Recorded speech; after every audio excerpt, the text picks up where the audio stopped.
everyone. Happy holidays. This is Rebecca King from Quinsigamond Community College, coming to you guys from the Worcester Senior Center. So we're going to do our segment for the month of December, and we have decided to do some holiday cookies, something that's a little bit different than your normal holiday cookies, ranging from quick and easy to something that might be hypoallergenic for those of you guys who might be hosting family that have some food sensitivities. So we're going to do 3 recipes. The first recipe we're going to do is a 5-ingredient peanut butter cookie. What makes this cookie really good is the fact that it is only 5 ingredients. There's no equipment needed. You can do this all by hand. They're a really nice, tender, moist cookie with very little ingredients and very quick and easy. So we're going to start off with that. So the 5-ingredient peanut butter cookies, we're going to do peanut butter. And we're going to need 1 cup of peanut butter. So I've got my little Wonder Cup here. I'm going to get myself a spatula.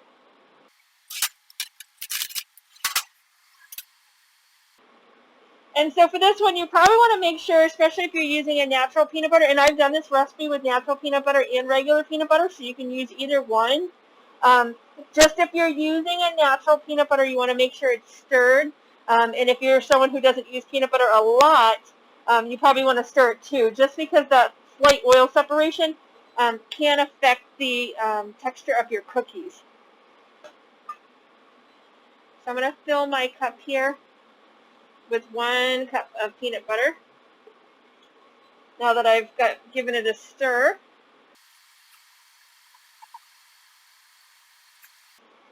And if you want to try natural peanut butter, there's a lot of peanut butters on the market.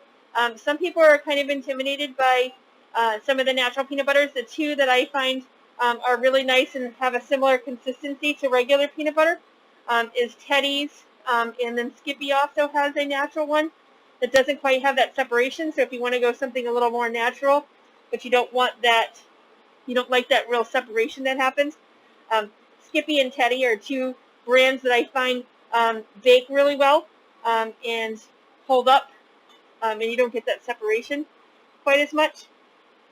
All right, so I've got my 1 cup of peanut butter all set to go there. All right, so the next ingredients I need is 1 cup of packed brown sugar. And of course, if you're used to dealing with brown sugar is typically packed, unless it specifies otherwise. Usually we're going to pack the brown sugar. I like to pack my brown sugar right in a bag. Makes it a little less messy, makes it a little easier to pack. So I literally just take my hand and I use it to press into the brown sugar. Not as sticky, not as messy, not losing my brown sugar everywhere. Pack it right into my dry measuring cup here, leveling it off. All right, and once I feel like I'm firmly packed, I can take that out. I got a nice pack of brown sugar there. Of course, you know it's firmly packed when you take it out and it looks like a sandcastle.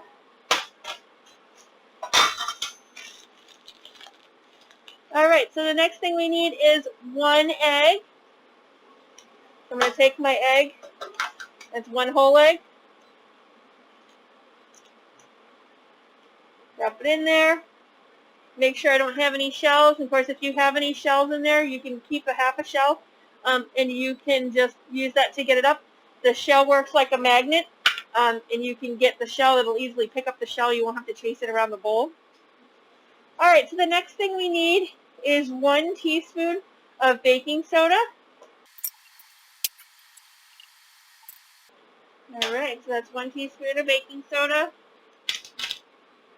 And then we need a half a cup of chocolate chips.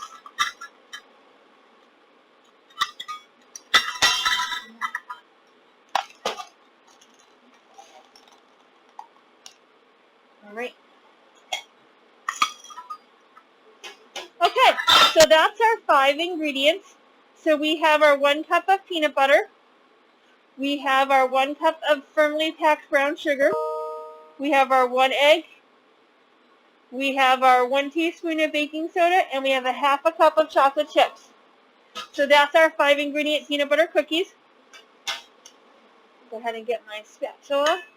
All right, so you want to set your oven to 350. All right, so ovens are going to be at 350. And now we're going to add all the ingredients except for the chocolate chips, because we want all those wet and dry ingredients to get mixed together before we add those chocolate chips. So I'm going to add my peanut butter, my brown sugar, and of course these cookies are naturally gluten-free because there's no flour in here. So if you're looking for a gluten-free cookie, this would be a good cookie to use, besides being quick and easy. All right, so I'm going to get in there and mix this up really good. Almost mixed. Just make sure that you mix it really well. Okay, you can go ahead and add your chocolate chips if you haven't added those already. All right, and once you think you've got all that egg and brown sugar and everything mixed together until smooth and creamy, and you're all set. Okay, so now what we're going to do, you can use a small scoop or a spoon. I'm going to use this little scoop here. This is a cookie scoop. Or you can use a teaspoon or a tablespoon. So the way these go, I'll set up my paper.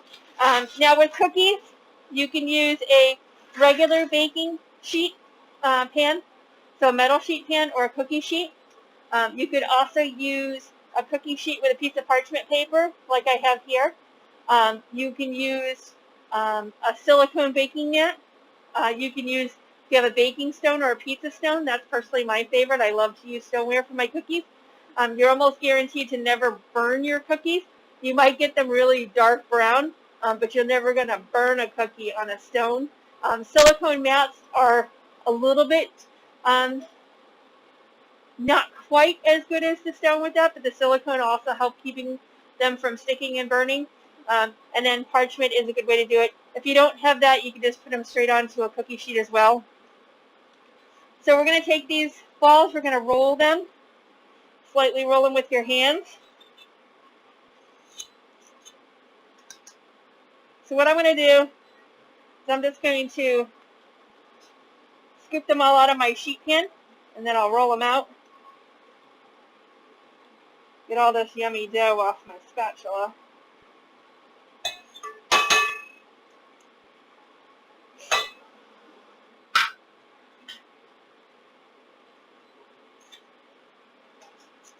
So these cookies have a little bit of spread, but not too much. So you can usually get them about 3 or 4 across. I've got a pretty big sheet pan here, so I'm just going to go with 3 across. And if I need to, I can add a few more.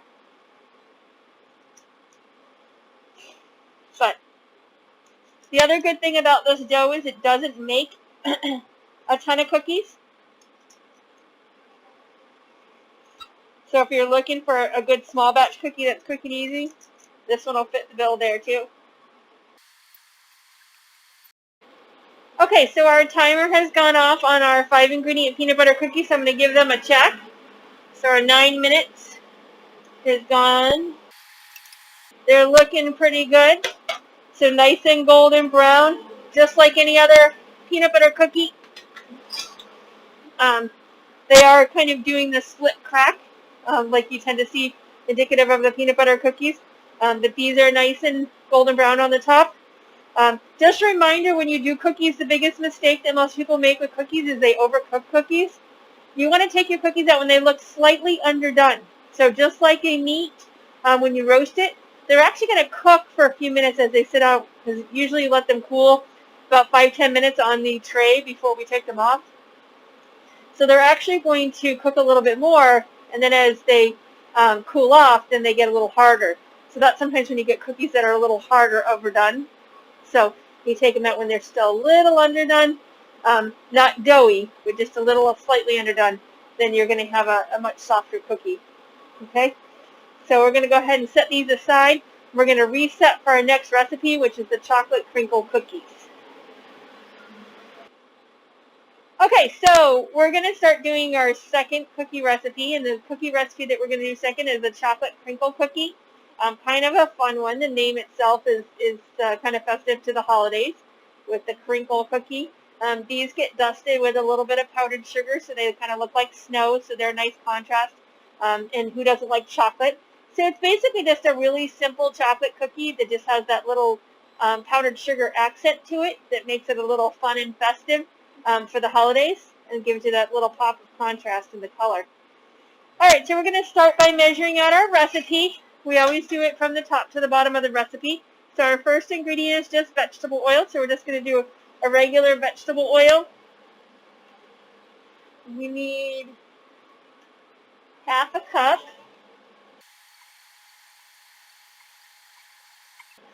Just remember, a lot of times when baking recipes don't come out, it usually comes down to measurements. Whenever you're measuring in a liquid measuring cup, make sure that you have it at eye level. Don't hold it up, but have it on a flat surface. Whether it's on the surface, you could even do it on the top of your microwave like this, or part of your countertop. But you always want to make sure you're kind of eye level with it, because liquids do kind of curve. So when you look at them from above, it actually looks like you might have more or less than what you actually have. And just that little bit of difference in the oil is enough to make your cookies not come out, or your cakes, or whatever you're doing. So measurements are extremely important whenever you bake. All right, so the next thing we're going to need is 4 ounces of unsweetened chocolate. We have a Monster bar here that we use for our bigger recipes. At home, you guys would purchase those little squares. They come in typically in a 1/2 ounce or a 1 ounce block, depending on the brand that you buy. So I'm going to go ahead and just figure out what I need for 4 ounces. And I'm going to do that with a scale. But like I said, if you were to buy these in the store, you're going to buy them in actual 1/2 ounce or 1 ounce blocks. So if you're using a scale, you always want to make sure you take the weight of the container that you're using off. That's called the tare. Pull it off. It should be a negative number, and that will immediately tell you whether or not you've taken the weight of your container off. It should be all zeros once your container goes on there. I'm going to give that away, and that puts me at 3.6 ounces, which means I just need to get another little square shaved off of here. Got my Monster block.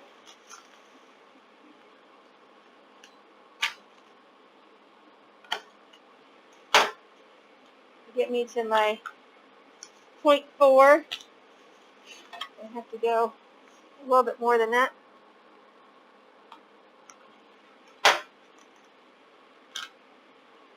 All right, so it pretty much puts me at my 0.4.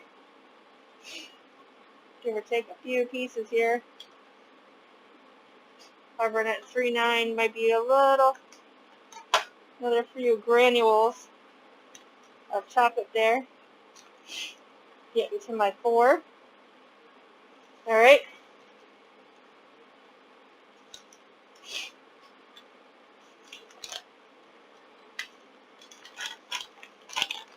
I'm going to wrap my chocolate right up.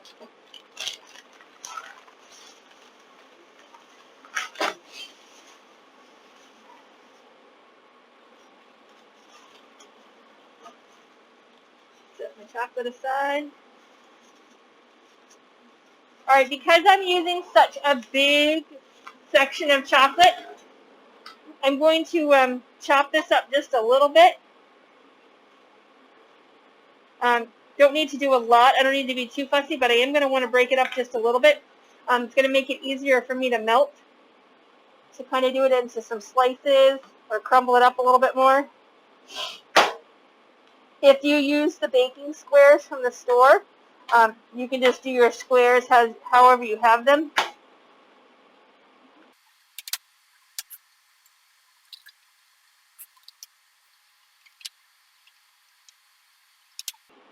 Okay. Pretty much breaks mine up. So if you have a double boiler at home, you can do this in a double boiler. If not, we can do it in the microwave. I'm going to show you how to do it in the microwave. Get rid of this excess chocolate here. I'm going to change out my gloves because I'm full of chocolate. All right. So now that I've got my chocolate measured out, I've got my half a cup of vegetable oil and my 4 ounces of chocolate.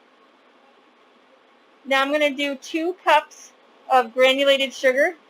That's just granulated white sugar.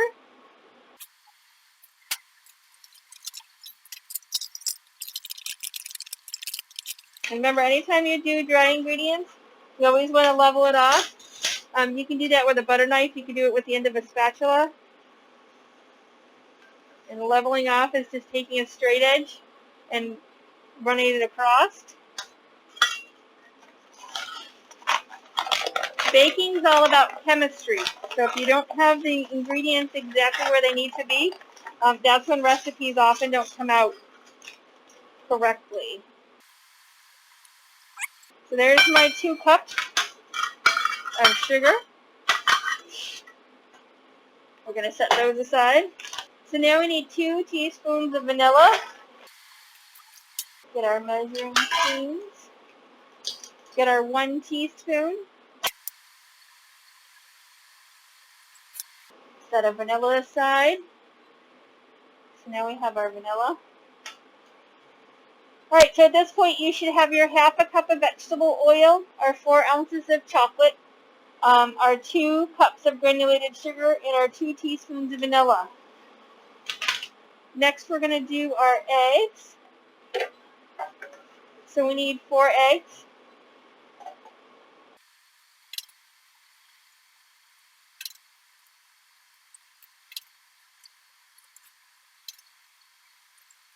Alright, so we got our 4 eggs. Check for shells. Good. Alright, now we're going to go on to our next ingredient, which is our 2 cups of flour. So we're going to get our dry measuring cup again. We're going to measure out our 2 cups of flour.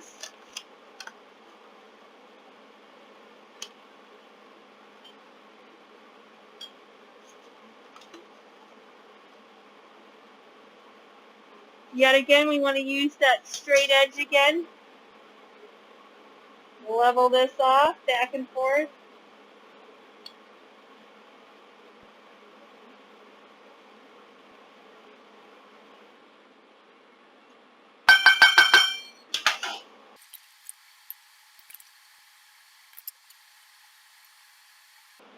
Alright. So now we've got our 2 cups of flour. We need to get our measuring spoons again. And we need our 2 teaspoons of baking powder. Okay, just remember this is baking powder, not baking soda. The biggest difference is the baking powder has cornstarch in it, which is why it looks a little bit lighter and fluffier, and it's a little whiter in color, versus baking soda, which is basically straight sodium bicarbonate. Okay, yet again, remember we're going to just level these off straight.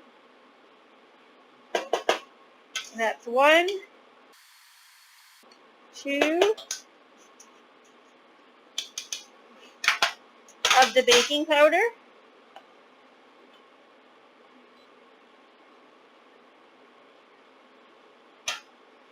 Alright, and now we need salt. So typically when you bake, just regular table salt is ideal, or fine grained sea salt if you use sea salt at home, or just a traditional iodized salt is fine. You want the finer grained salt. It distributes through the baking process, or through the dry ingredients better than a coarser salt like a kosher salt. So you want to stick to the kind of finer grained salt, whether it be sea salt or regular iodized salt. Alright, so we need a half a teaspoon of salt, and I'm using a sea salt, but it is a fine grained salt. All right, and then the next thing we're going to need is our last ingredient, which is going to be our powdered sugar. All right. The powdered sugar, yet again, is just a very refined sugar, finely ground. And this, too, has cornstarch in it, which is what gives it its light, fluffy texture, which is also what makes it really ideal for frosting, because that's what gives it that kind of glue consistency that makes frosting kind of all nice and sticky to put onto cakes. All right, so we want a half a cup of powdered sugar.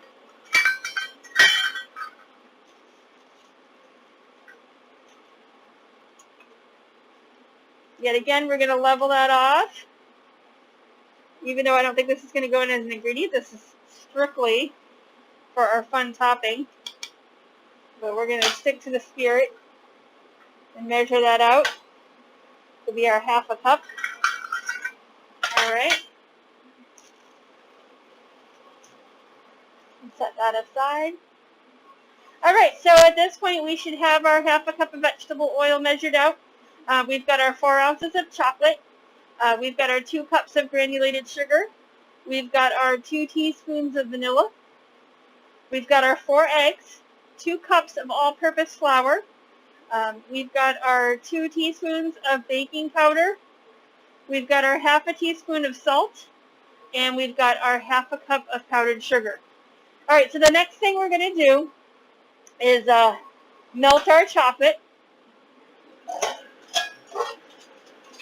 Let me get my mixing bowl ready. All right, so when you melt chocolate, a little goes a long way. So what you want to do when you first are melting chocolate is you want to start off small.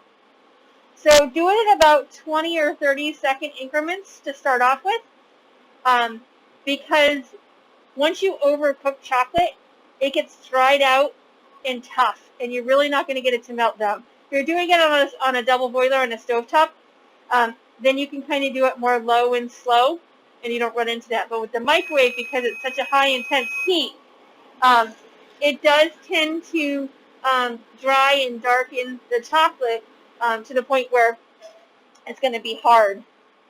So when you do it in the microwave, it's kind of like slow and steady wins the race. So you start off with your 20 or 30 seconds. Give it a stir. You can see how it's melting down. So I'm going to do, that was 20 seconds. I'm going to do another 30 seconds now. It's very tempting to get impatient with chocolate and just tend to do more time because you want to get it done.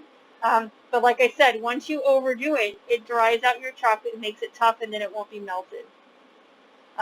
So when you're doing in the microwave, just small increments, stir in between each increment, and then you can determine how much more time you want to do. But definitely keep it under 30 seconds, because the microwaves, the longer they run, the hotter they get, and the more heat you're going to get into your chocolate. And it's a pretty quick process, so as you're doing it, you're going to find with each segment that you do, the chocolate's going to melt more and more and faster. So that's why it's very important that you don't get impatient with it. So that was just 20 seconds and 30 seconds, and I'm almost fully melted with that 4 ounces of chocolate. So I'm going to switch back to my 20 seconds, and that's probably going to do it for my chocolate.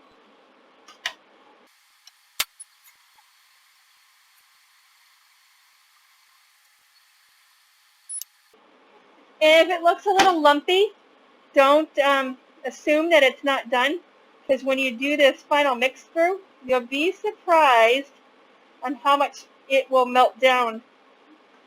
Much like cookies and other things that we cook and meats and things like that, the chocolate is still going to continue to cook after you take it out because it's just that hot from the microwave. So some good stirring is actually going to get out those remaining lumps. So don't be tempted to put it back in the microwave. You can see that I'm starting to get really nice and smooth. And what you're really looking for with chocolate to be melted is you want it smooth and really satiny. Okay? So overall, in microwaves, you're going to differ. I did 20 seconds, and I stirred it. I did 30 seconds and stirred it, and then I did additional 20 seconds when it was all said and done. So I did just over a minute, about a minute and 10 seconds, but you never want to do the full minute and 10 seconds because that's going to actually probably dry out or scorch your chocolate. All right, so I'm pretty well done here, even though I had a few lumps when I took it out. This is relatively smooth. It's got that nice satiny look to it. So I'm all done. So I did 20 seconds, 30 seconds, and an additional 20, and that called it a day. You may need to do one more 20-minute segment because I do have a commercial microwave, and yours might be a little bit different. But yet again, keep it between that 20 and 30 seconds. Okay, so the next thing we're going to do is we've got our large bowl. All right, and we're going to follow the recipe, and we're going to do our oil.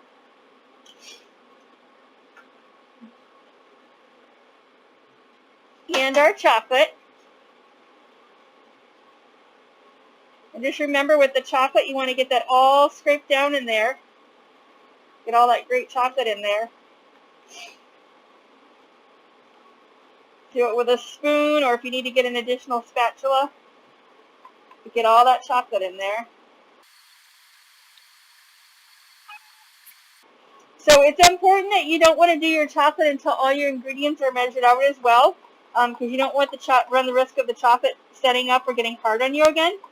So make sure that melting your chocolate is your last step and that you're ready to mix once you're done with melting your chocolate. Okay, so I'm going to do my sugar and my vanilla. Then I use a good wooden spoon or a spatula to do my mixing here. So when you're done with this, it's almost going to look like a brownie batter, just a little bit more granulated. But you're going to start having that look that it looks like a brownie batter. And we do it this way, and this is not uncommon. This is called creaming. So most cookies have a first step that is typically the fat and the sugars. In this case, they're also including the melted chocolate. And you want to do this while the chocolate is still warm and before adding our other ingredients, because we want to be able to get this mixture thoroughly incorporated before that chocolate gets cool and really hardens up and lumps up on us. Okay, so the next thing we want to do, which is pretty indicative of cookies, is we're going to add our eggs one at a time. And I usually just drop a little bit in there. And then you're just going to do mixtures, add it in. If 2 drop in there, that's fine. They just don't want you to add them all at once. They want you to kind of cream them together instead of doing it all at once.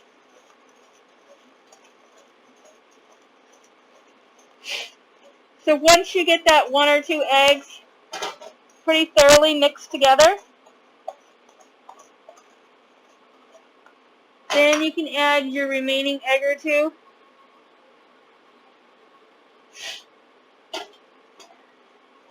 That time I managed to only drop 1. Now you're really going to look like a brownie batter.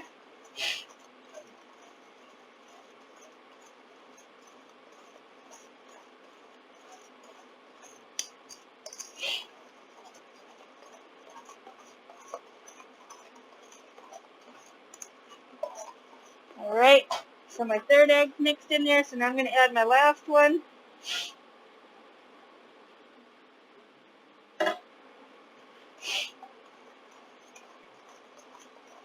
Get that mixed in there.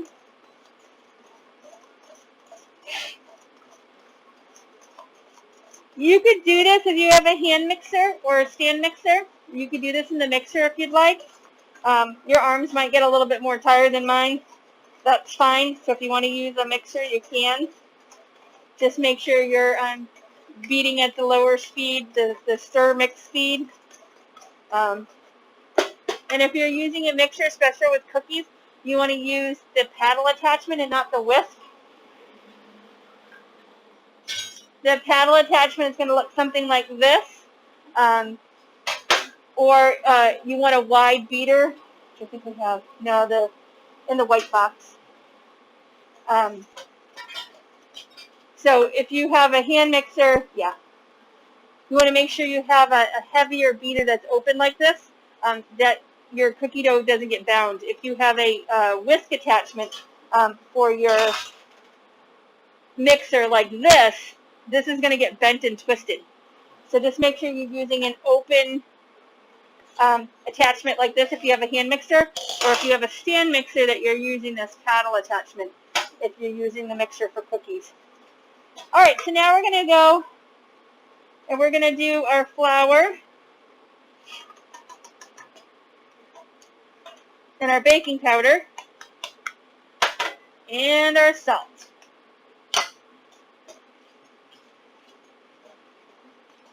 And yet again, if you're using a mixer, you just want to do it on the low stir speed, especially with the flour, because you're going to end up with that flour dust cloud if you have it too high. And like I said, we don't want to overmix these.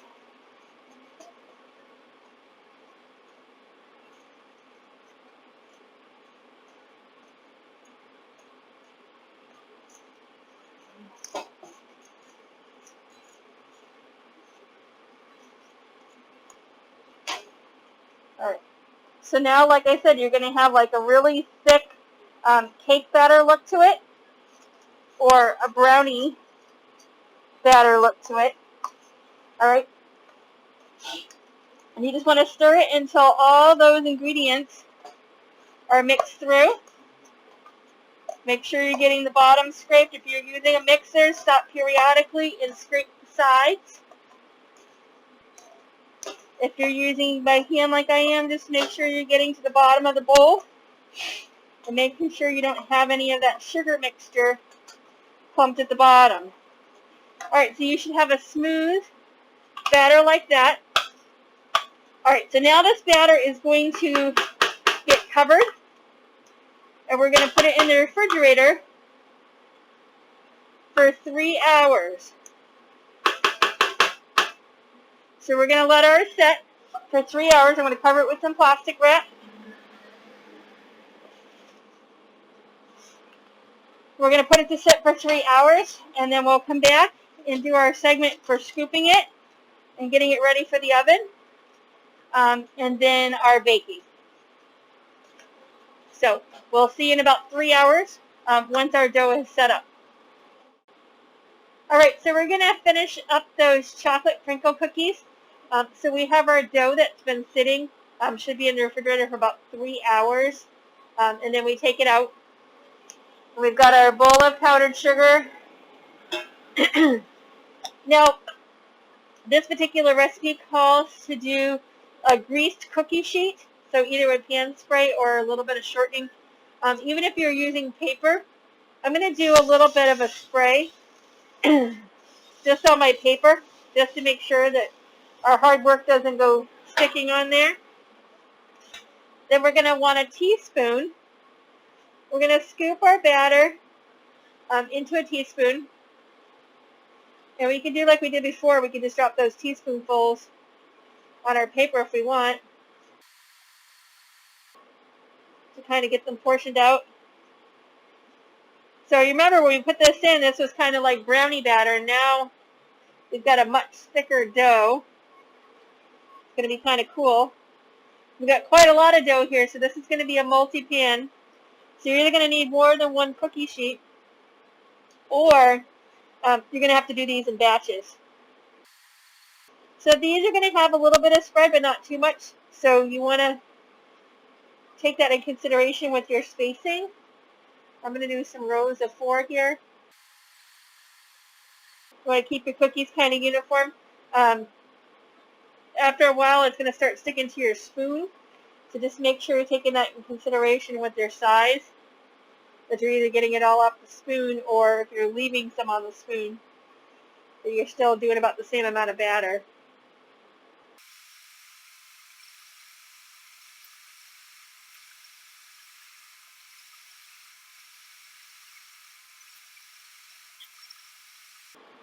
Okay, I've got a couple more to scoop out here, and then we're going to do the next step.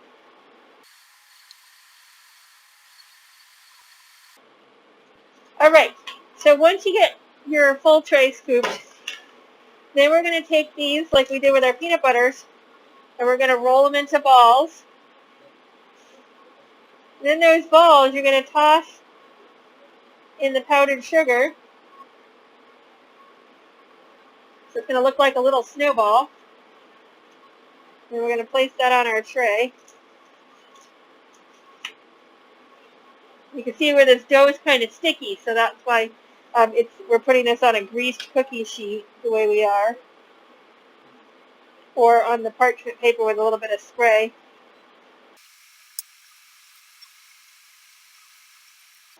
So we're going to continue to do this till we get the whole tray done.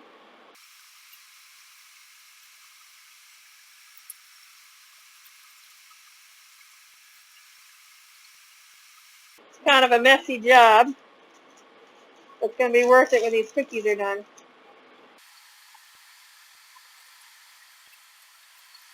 Dough is kind of sticky.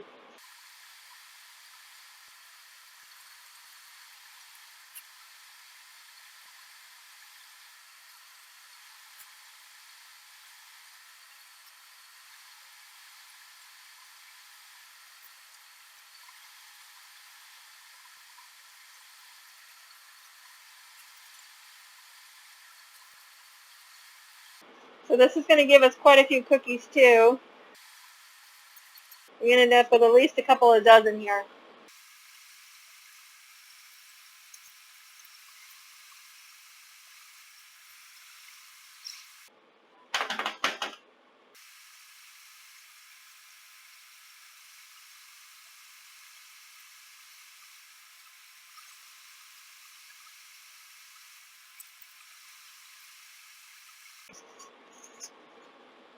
Alright, so I'm scooping out the last of my dough here. I ended up with about 2 hands worth.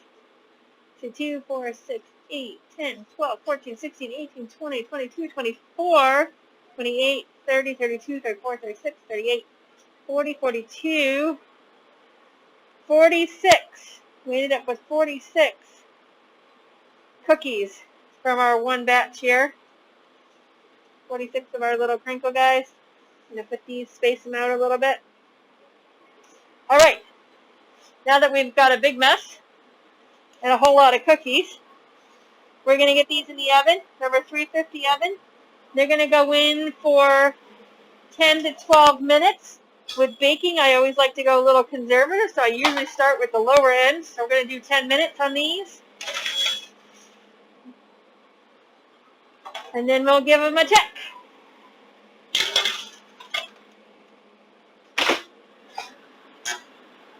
Alright, so our timer's about ready to go off on our chocolate crinkle cookies. So I'm going to pull those out. Okay, you're going to see these are going to have a nice cracked look to them. A little bit of powdered sugar, making them look like snow. So this tray looks pretty good. My second tray here has a little bit of a spread.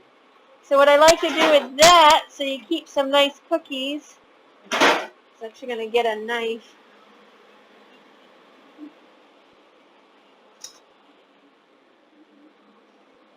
I like to get a butter knife, and when they're still hot, if you have a few that kind of touched a little bit, to alleviate any breakage or misshapen cookies, I just take my knife while they're hot, and it'll just actually shape them quite well. Then you don't have to worry about trying to bust them apart when they're slightly cooled.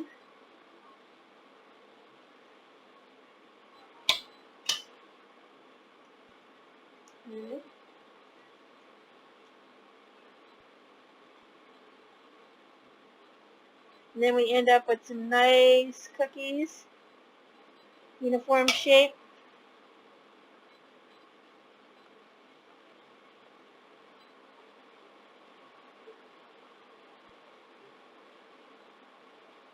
And if you want to have more of that snow look to them, there's no reason why you can't take some of that powdered sugar and do some additional sprinkles on there while they're hot. If you want to dust them a little bit more, if you want to just leave them with the accents like that, that is fine too. But that is your chocolate crinkle cookies.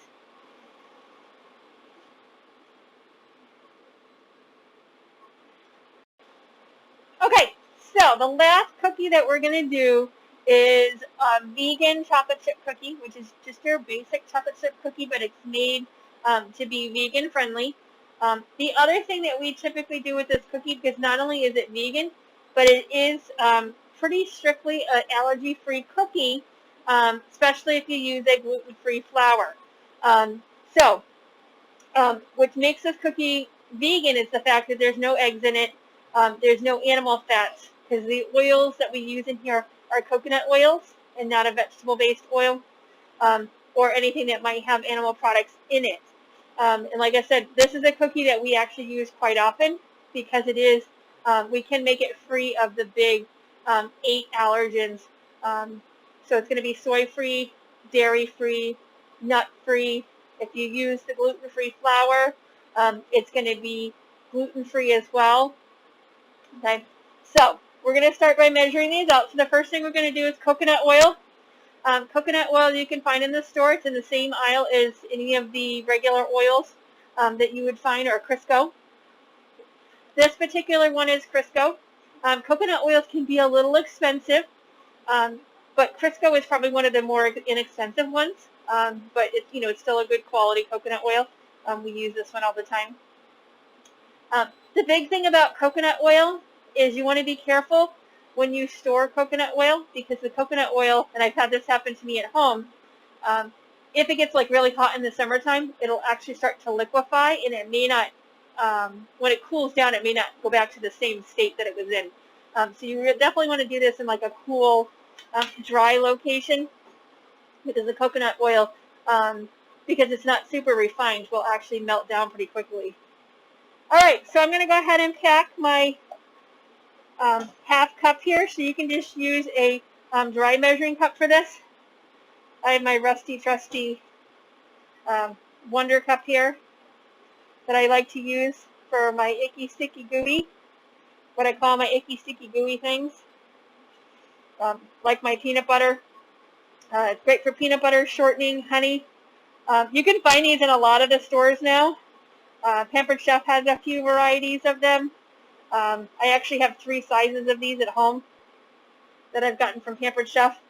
But you're starting to be able to find them in a lot of your regular stores like Target, and even some grocery stores have things like this there too. Okay, I'm just going to check my measurement. Definitely when you're dealing with a fat like this, especially with cookies, you want to be really careful that you're using them at the right consistency. And the right measurement, because that's when you end up with a cookie that's kind of flat or really spread out, is oftentimes because your fat ratio is off. So I'm going to make sure this is pretty leveled. I've got a few holes here, so I'm going to pack this down a little bit more, which is not hard to do with the coconut oil, because the coconut oil is fairly firm.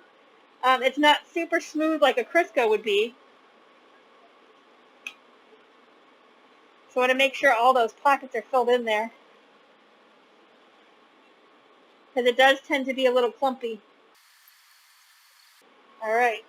So by doing that, I've actually made myself quite the well here that I have to fill in. So think about it this way. If I didn't check that, that would be all the shortening that I would be short, and my cookies may not come out right. So I'm going to go back to kind of packing this down and smoothing it out over my cup to make sure I don't have any excess.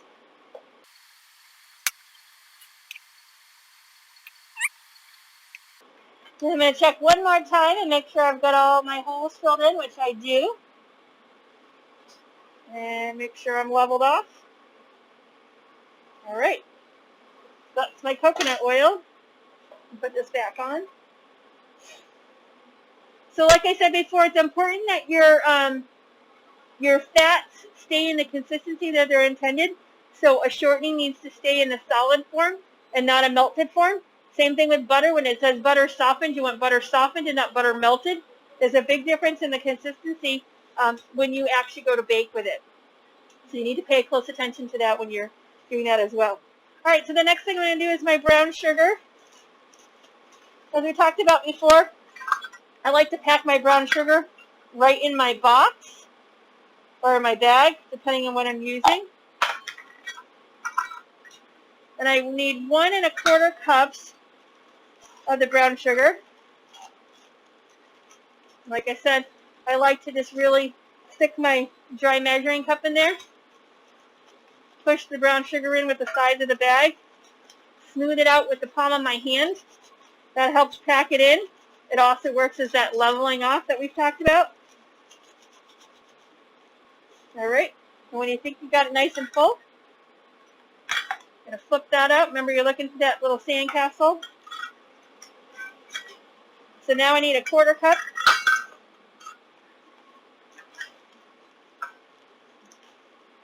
Remember, using that bag, level it off. Almost there. All right. So now we've got our cup and 1/4 of brown sugar. Now we're going to move on to our 2 teaspoons of vanilla. Now the only note here, if you are doing this gluten-free, is that regular vanilla is not typically gluten-free, but McCormick clear vanilla usually is. So you might want to substitute a clear vanilla if you have somebody who's really sensitive to that. Next thing I'm going to use is my coconut oil. Ooh.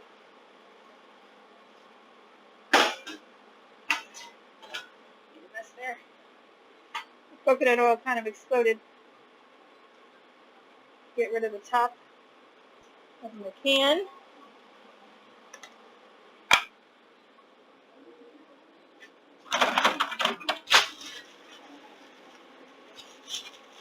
All right, so just remember with the coconut oil, whenever you're using it, you want to make sure that you mix it really well once you open it, because there is a bit of a separation that happens with the coconut oil. The fat kind of rises to the top, and the stuff on the bottom is actually going to be the part that is more the liquid part. I'm going to use my spoon here.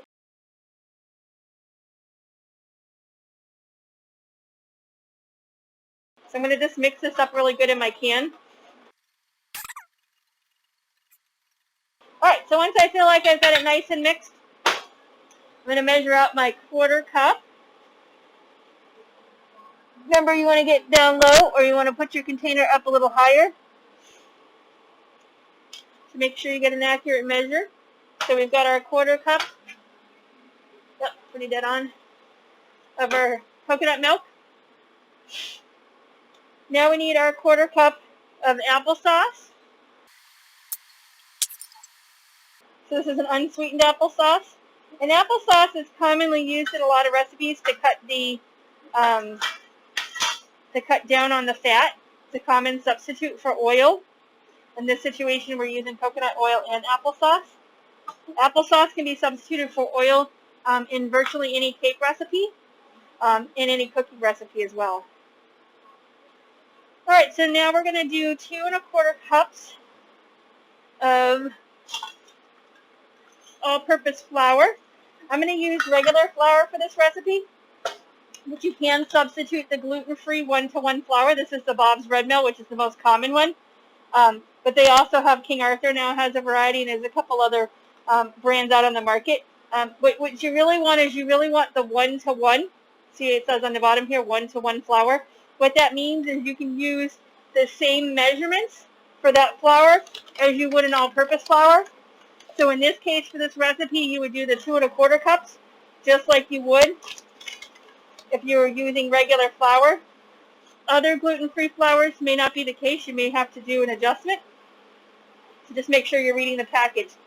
But if you look for that 1-to-1, then you know it's going to measure out equally, or it's going to be an equal substitute.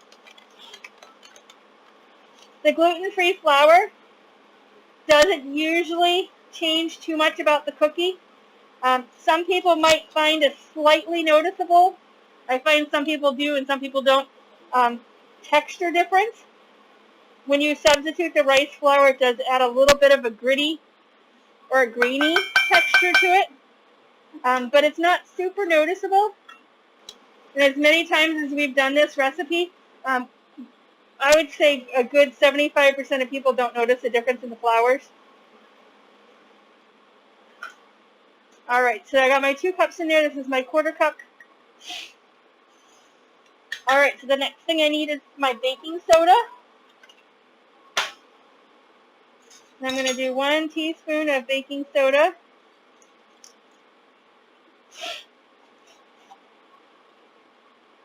I'm measuring with a 1/2 teaspoon, so you're going to notice I'm going to go twice, because I'm using the 1/2 teaspoon. So if you're using a teaspoon, it's going to be once.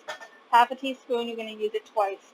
All right, so up until now, you should have your 1/2 cup of coconut oil measured out, your 1 1/4 cups of brown sugar packed, your 2 teaspoons of vanilla, your 1/4 cup of coconut milk, your 1/4 cup of unsweetened applesauce, your 2 1/4 cups of all-purpose flour, and your 1 teaspoon of baking soda. So now we're going to do our 1/2 teaspoon of salt. And like I said, just remember any type of fine-grained salt is acceptable.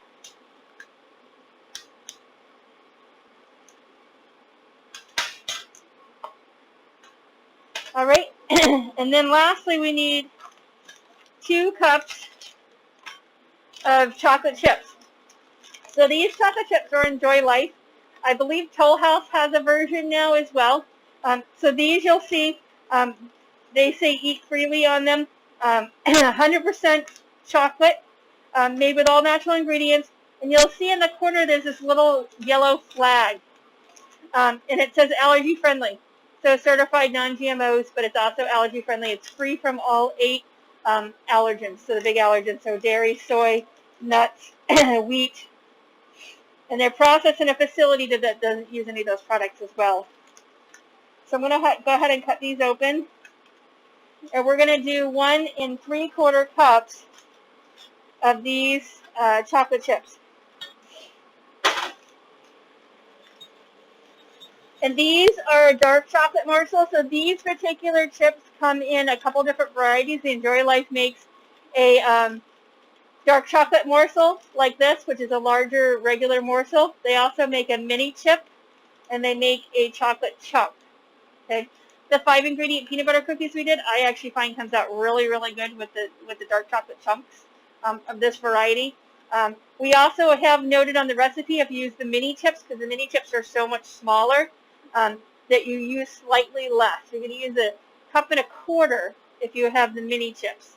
If you're using a full-size morsel like we have here, we're going to do 1 3/4 cups.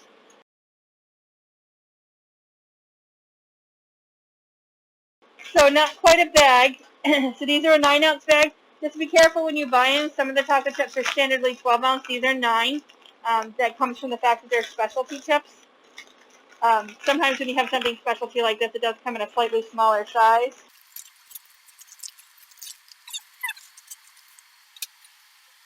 Tough bag.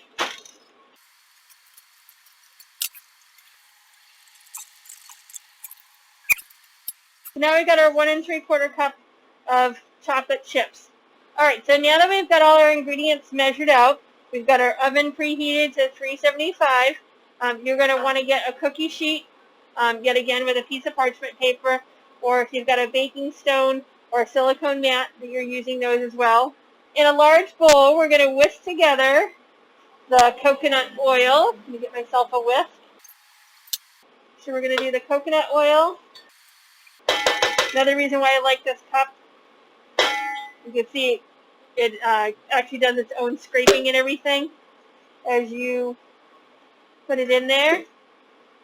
Coconut oil, our brown sugar, our vanilla. So coconut oil, brown sugar, and vanilla in the bowl. You're going to want to break up that brown sugar a little bit, make it easier to whisk this through. Yet again, like we did with our last cookie, if you want to do this in your mixer, you can. Like I said, just make sure you're using those paddle attachments or the open whisk whip tap attachments on there, not a whisk. As you can see, this mixture is getting bunched up in my whisk. If you do that in your mixture, it's actually going to either bend or twist your whisk, or your motor is going to overwork. So we want to do this until that coconut oil and brown sugar mixture looks like it's creamed together. No lumps or clumps happening. Okay, if you're using a whisk, you can take a spatula and just kind of clean out your whisk periodically. That will help. All right. So now I can just use my spatula to make sure it's mixed thoroughly. Like I said, what you're looking for is you don't want a lot of clumps of that coconut oil. And you'll be able to see kind of the white clumps on there if your coconut oil is not thoroughly mixed. All right, so once we're done and that's combined really well, then we're going to do an addition of the coconut milk. Of course, the coconut milk is thick and creamy, so you want to use a spoon or a spatula to make sure you get all that yummy coconut milk in there. So we get all our ingredients in.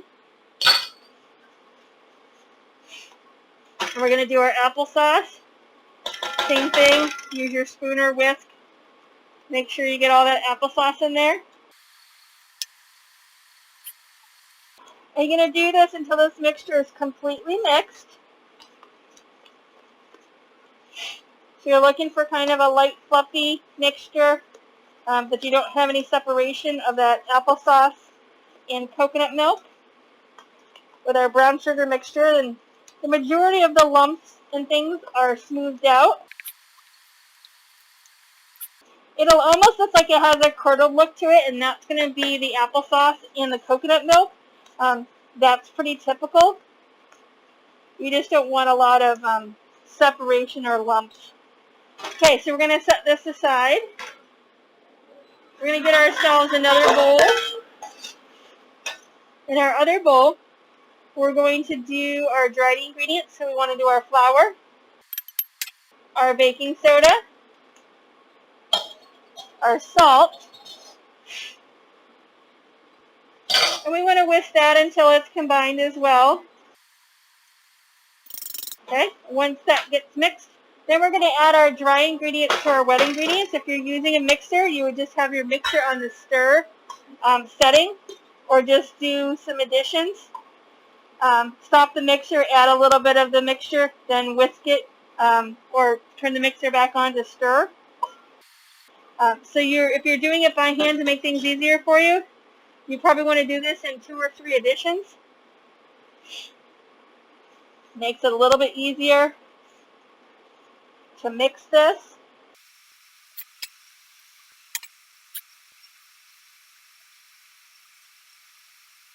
Yeah. Now I'm going to do my last addition, so I did this in 3 additions. Get all of that in there. And you want to make sure you're doing this with a nice sturdy spatula, wooden spoon, metal spoon, if you're not using a mixer. The batter is going to be on the thicker side, so don't worry about that. But like I said, that's when you definitely want to make sure that you have that paddle attachment if you're using a mixer. All right. Yet again, if you have a mixer that you're going to stop it periodically, scraping the sides. If you're mixing it by hand, just make sure you're getting in and underneath your mixture to make sure that you are getting your mixture all the way in the bottom. Make sure there's no dry ingredients. So now we're going to fold in our chocolate chips. And this is a recipe. There is no shortage for the chocolate. So once you feel like you've got those chocolate chips mixed up in there really good, then we're going to be ready to scoop. Yet again, we just want to use a small cookie scoop. These do spread pretty good, so you want to stick to that 3 to 4 per row, depending on the size of your sheet. This is a little bit more better than my other one, so I'm going to do 4 on mine because I have the slightly bigger cookie sheet. But these cookies do have a pretty good spread to them, so I want to make sure I have space.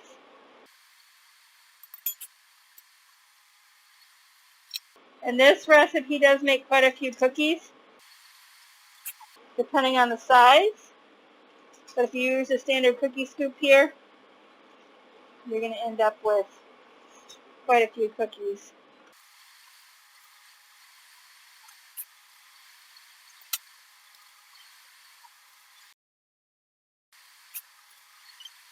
You're probably going to need to do more than one cookie sheet or more than one batch. Like I said, this is a fairly large dough. So on my first pan with that small cookie scoop, I'm going to do 2, 4, 6, 8, 10, 12, 14, 16, 18, 20 cookies. So you're going to end up pretty close to 2 dozen cookies here. Let me get another pan.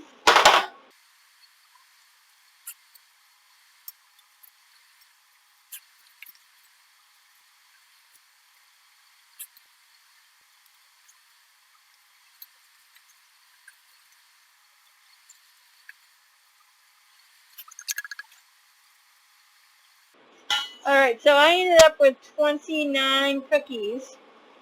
And I was all said and done with this. So we're going to put these in the oven, 375.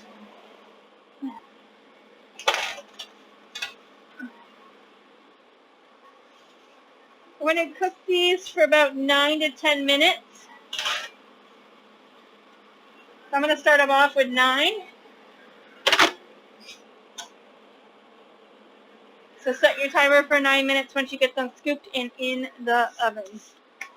And that's pretty much it for the vegan chocolate chip cookies until they come out of the oven. Alright, so our cookies have been in for 9 minutes. They're nice golden brown, so they are done. Just remember, you don't want them too dark. These cookies do cook on 375, which is a little bit higher than some cookies. Most cookies are done on 325 or 350. These are done purposely to make sure that they have a little bit of crunch in them, because they are a fairly tender cookie because we're using the milk coconut oil and the applesauce in them. So by doing them a little bit higher heat, it does give the cookies a little bit of a crunch. You do have the optional choice of using a flake sea salt or a coarse kosher salt on top of the cookies. It seems kind of strange and bizarre, but that little bit of salt with the chocolate is actually really nice, especially these with the dark chocolate. So I'm going to just do a light sprinkling. That is totally optional. It's up to you. You don't want to use regular table salt. This is only if you have some kosher salt or some nice flake sea salt. The regular iodized table salt is not going to be super flavorful on there. And you just want a real light pinch. It's not made to be a lot. You just want that little pop of salt with the dark chocolate. But strictly optional. Some of you may want to not have that extra salt intake, and that's fine. But I am just going to sprinkle a little bit onto my cookies. And that is pretty much it. So those are the vegan chocolate chip cookies.